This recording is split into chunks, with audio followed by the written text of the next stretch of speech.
The central Swiss alpine resort of Engelberg has a rich tradition of tourism dating back to the 19th century.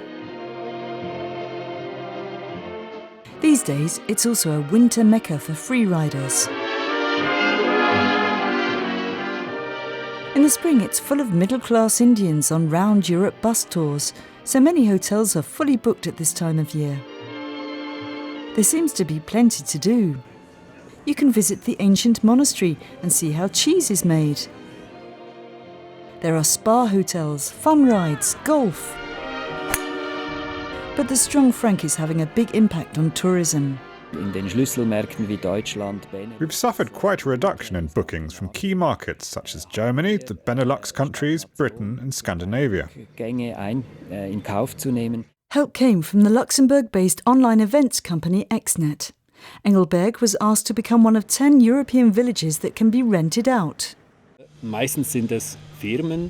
It's mostly only companies that can afford it, because it's not free. Tourism bosses have already rented out Engelberg a couple of times, with great success in 2008. The clients hired various venues for their activities and even printed their own money to spend in the shops. They also changed the name of the village. The guests don't know until they arrive which hotel they'll be staying in, and that's quite exciting. The local band put on a show. The company was celebrating its 100th birthday, so the century was divided into 5 theme blocks, so the staff could relive the history of their firm. At the European Hof, an Art Nouveau hotel, director Thomas Dietrich tried to recreate the atmosphere of the Belle Époque.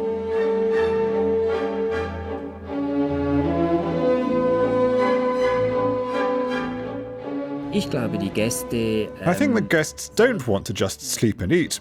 Those days are long gone. These days, hotels have to provide some sort of experience for their guests.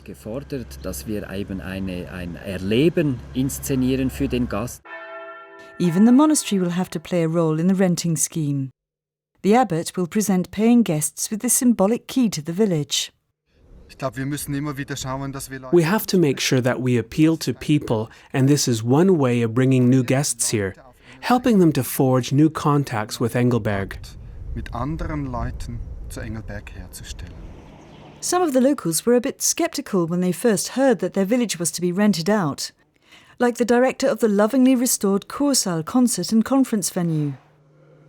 When I was reading this in the newspaper the first time, I thought, that's a strange idea. But in the meantime, I think they had an event like this, and it was quite interesting, and maybe that's the future.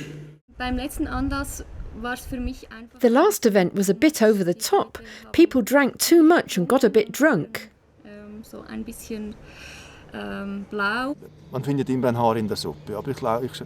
You can always find a hair in the soup, but most people have been positive.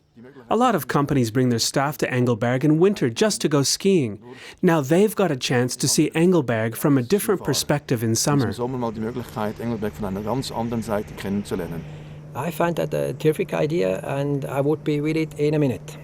So far, 3 major clients have shown interest in the rent-a-village scheme. But it's yet to be seen whether this will make up for income lost due to the strong Swiss franc.